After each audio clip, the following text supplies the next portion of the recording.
I'm Lola. I went to Smiths Hill High School in Wollongong, and Butcherbird is a short story about a little piece of bushland which I've spent a lot of time in, and it's about the thread between mothers and daughters, those two things intertwining.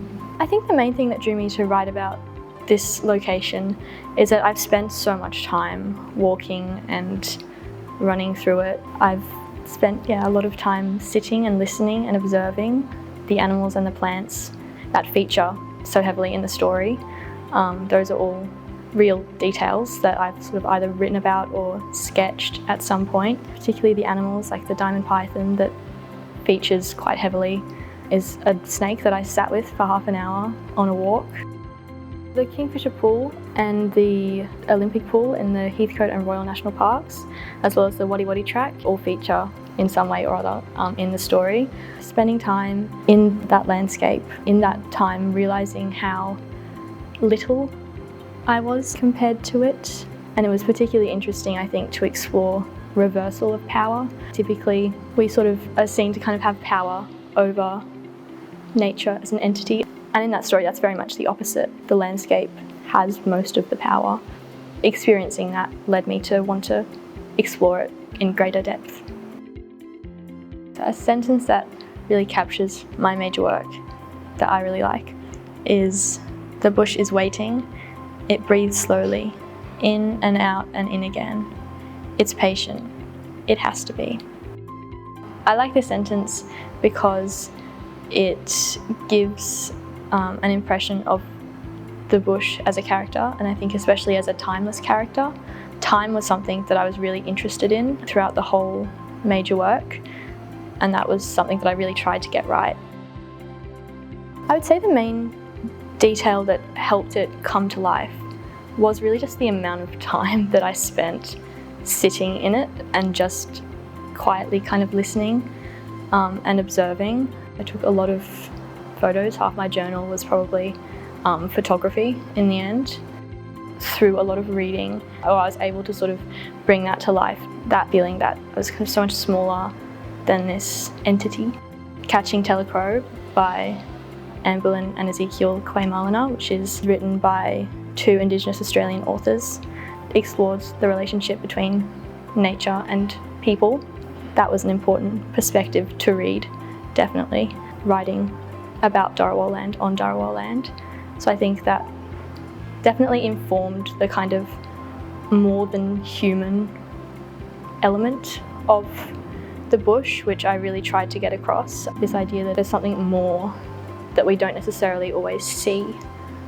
I would say the main technique that I brought from kind of studying those genres was definitely the personification of kind of non-human entities. In this case, it was the landscape, so the bush. I think from the very beginning, it's a character, and it's probably the most important character.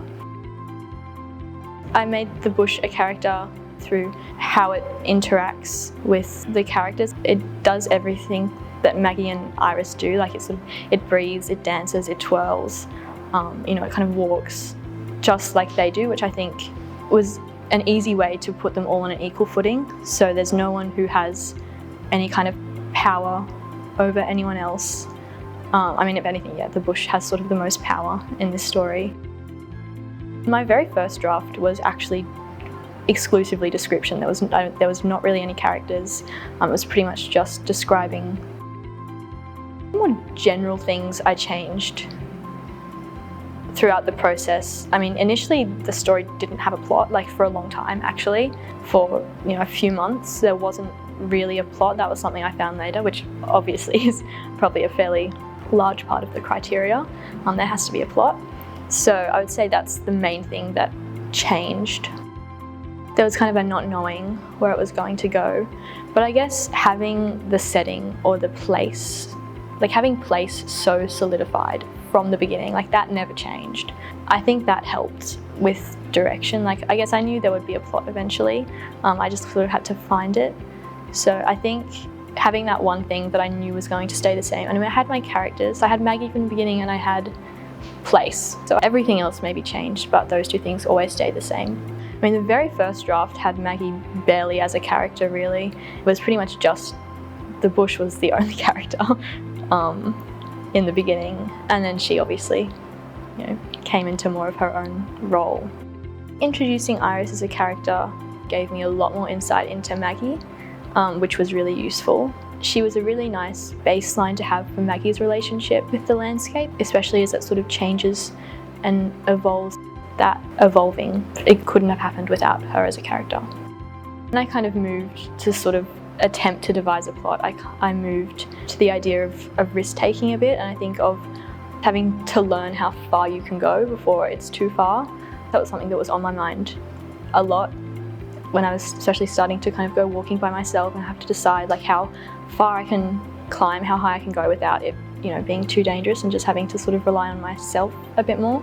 So I think that idea of risk in this particular landscape, obviously you're very vulnerable, especially once you kind of acknowledge how small you are maybe in comparison to it. So I would say that sort of drove the plot, and it really, I think it just kind of developed naturally as I got more and more interested in the relationship between Maggie and Iris, thinking, it's always, I guess the possibility is always there, like, what happens if, you take one step too far, or, something snaps, or that's all out of your control. So I think that really drove the plot when I sort of started asking those questions, particularly about their relationship. My personal childhood experience has definitely played a big part in this story.